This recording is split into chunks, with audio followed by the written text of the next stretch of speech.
Welcome to Wii Missed, where we find and play those Nintendo Wii games that got lost in time. Today we're playing a train racing party game that was a European exclusive, so safe to say most folks probably missed this one. Let's check it out.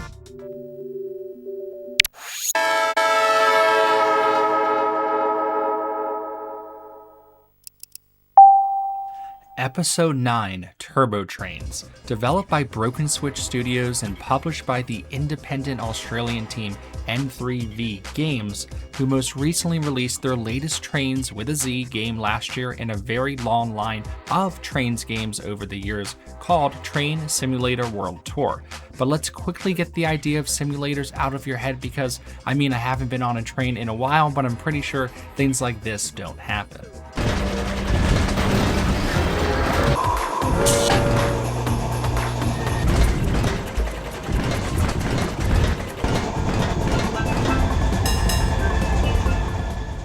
But hold up, let's go back to the start a bit. I stumbled upon this game when looking up Wii games that never made it to the West, but what's even more interesting is some games never made it to the East either, to Asia, to Japan, making this a somewhat rare European exclusive Nintendo Wii game. Now there are actually over 100 European exclusive Wii games, and going through that list here, they seem to be mostly uninteresting, with titles like Soblon Back to the Island, Hamster Heroes, and Germany's Next Top Model 2011. Not exactly classics. Well, maybe there could be a diamond in the rough there, and we'll explore that down the road, and actually that's kind of where Turbo Trainz slots in here.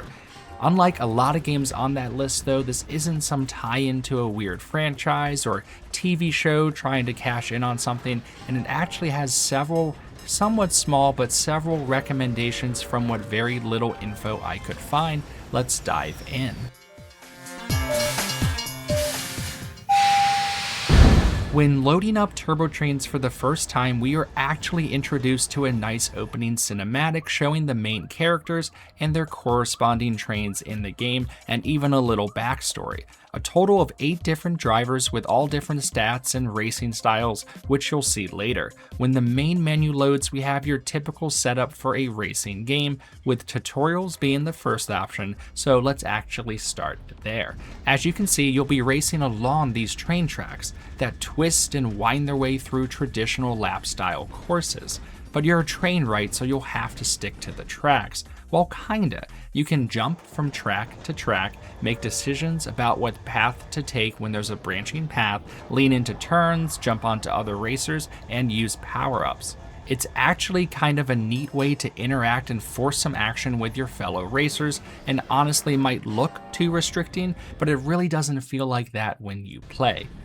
There are constant obstacles and decisions you have to make that are similar enough to a kart racing game, but maybe with even more frequent decisions.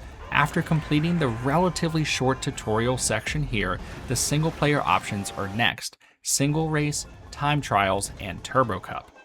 After doing a single race or two, conceptually I was like, okay, I got it, let's check out the main game mode, which is obviously the Turbo Cup. There are a total of 3 cups to choose from: the Junior Cup, Challenger Cup, and Turbo Cup, which the manual says has increasing difficulty. You don't actually choose a difficulty per se, but each cup in theory should be getting trickier as we go along. We then have to pick our train conductor or racer, if you will, and there are again 8 options: Baby Train, Bullet Train, Coal Train, Express Train, Hippie Train, Big Steamer, Tough Train, and something called the Veteran.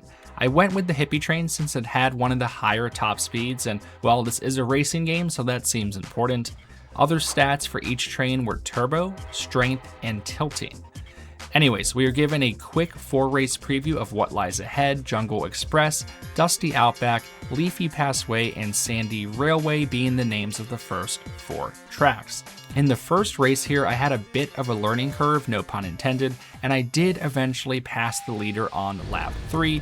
Every track has some sort of thematic obstacle, and on this one in particular, it has a bunch of monkeys swinging from trees and throwing coconuts, typical jungle stuff. Track 2 takes us to the Outback, which has tornadoes on the course and some pretty wild twists through caves. This course required way more quick thinking to jump over obstacles and switch from track to track. I also realized since I was the hippie train, it did have some weak strength stats, so any collision with a larger train resulted in an L for me, which I never really recovered from, and yep, finished in last on track 2. I also kept picking the slow lanes, which gave me a dubious in-game achievement called Slow Lanes Are My Specialty, so yeah, not my best performance here.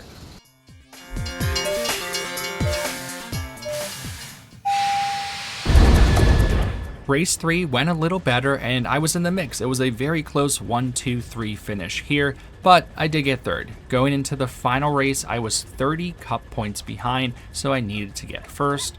Luckily, I found this final race to be much easier with more wide open sections and just a few little drawbridge obstacles that were easy to jump over and avoid.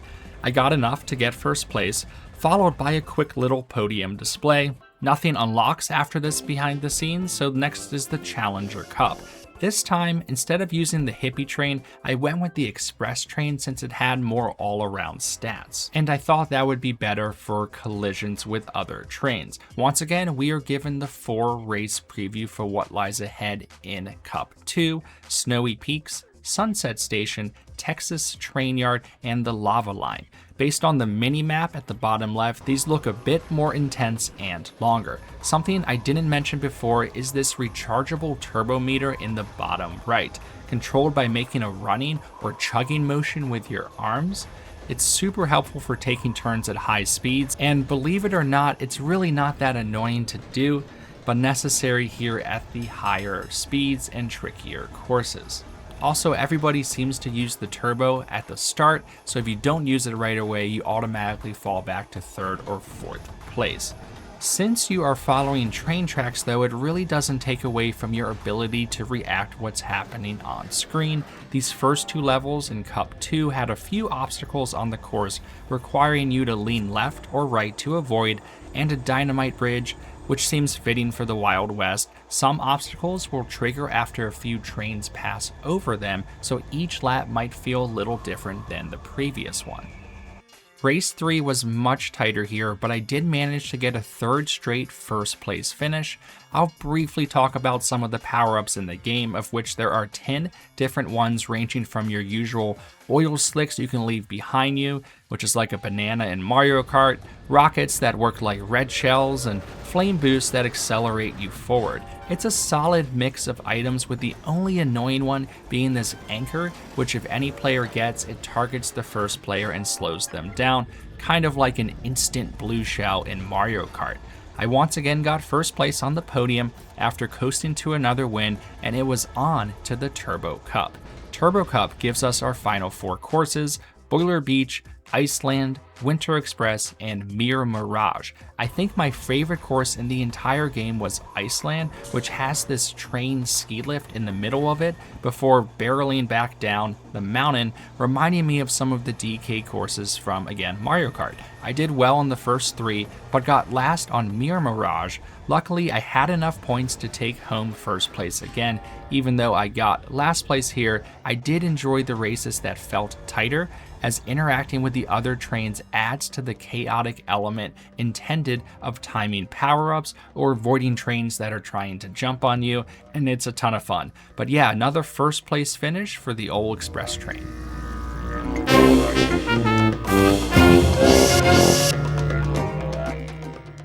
After this 3rd podium scene, I thought, okay, that means we must be unlocking a new cup that was hidden before, or mirror mode, or some other variant of what we just played, maybe even on a higher difficulty, but nope, that's it. That's the end of the main single player game. There's not really any trophies to collect or incentive to go back, so yeah, that was kind of an unfortunate, abrupt ending to the main single player game. I did dabble with the time trials a little bit, which is fine that it's there, but there are no single player scores to try to beat or like even medals to collect, so it would be more used for like beating your siblings or friends low times on the same console back in the day. Again, it's fine, but doesn't really add much in terms of replayability.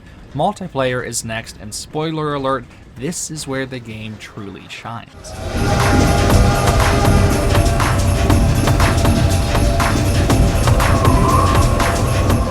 In multiplayer mode, we have two options: single races with up to 4 players, with empty spots filled by computer trains, and something called battle mode. Single races play out as you would expect, but now against humans. The difficulty of playing against other humans also helps the gameplay a ton, since the computer racers are not all that great, even in the supposedly harder cups. Timing a power-up as you avoid some crazy train obstacle while chucking your arms to use turbo and try to catch up to the leaders is actually a blast. The more you learn the courses, the better you get, but all the trains seem to be balanced enough from my experience, and no one was really at a disadvantage. I only got to play 2-player for it, but obviously playing with 4 humans would be best case scenario. Now the last game mode is Battle Trains. Not to get confused with the game I just reviewed for this channel called Battle Train, and it intentionally overlaps tracks, forcing way more head-on collisions and interactions than on a regular course. You can either play a time-based game where the winner is the racer with the most kills, or a last man standing game mode. This was awesome, and I really wish I could have tried it with 4 players. Maybe down the road I'll be able to convince some folks to play it. I think owning this game back in the day and getting to play it locally would have made it a big hit, and it's really too bad no one had much of a chance to try it. But yeah, those are really all the single player and multiplayer game modes offered here in Turbo Trainz.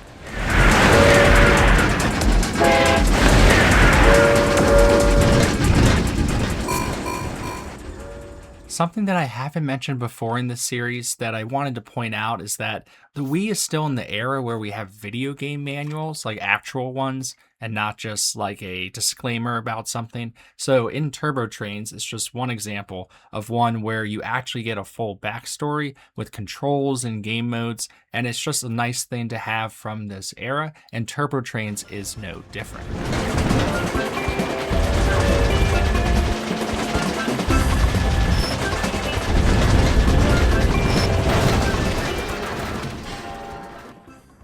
The gameplay in Turbo Trainz essentially plays like a decent kart racing game and does enough unique things conceptually to make it stand out. The execution of some of those ideas can be a bit rough around the edges, but I really liked it for what it was, and having the Battle Trains mode thrown into the mix to change up the regular racing is a nice addition, scoring a B. Controls here are perfectly fine and responsive, scoring a B too. There's no barriers being pushed here control-wise, and again, that chugging motion you have to make for using turbo is actually just fine and not as weird or invasive as you might think. My Wii-ness grade is quite high here too, at an A. Again, the game was exclusive to the console until a mobile port came out much later, and given that it is so rare to play, I think it earns that grade. Also, it generally just feels like something that would and should only ever belong on the Wii, a multiplayer-focused racing game with some motion controls and wacky concepts just feels at home. My technical score here is a C. I think the way some of the items interact with the track environments are funky, and that holds the game back a bit when you don't exactly know why or how something happened. Not glitchy or anything, just not that polished. And finally, my longevity score is also a C. The game absolutely feels its age and doesn't have enough content to warrant a super deep dive. But again, it's perfectly playable, fun, and playing multiplayer is extremely fun, and way better than the slew of average kart games on the console, which are everywhere. Overall, that leaves Turbo Trainz with a final score of a B-. But if I ignore my grading system and go off of pure fun, it would probably be an A, honestly. I think in all the games I've played so far for this series, Turbo Trainz is probably the most fun, or maybe right behind Rhythm Heaven Fever. I'm happy I stumbled upon it, and for anyone that's able to play this game in a group setting, you're pretty much guaranteed to enjoy it, and that's kind of what the Wii is all about. Thanks for watching this episode of Wii Missed, guys. If there's a game out there that's kind of multiplayer centric or party focused, a genre that I really haven't thought about much for this series, again, please feel free to suggest that in the comments and I'll check it out in a future episode. We'll catch you guys next time.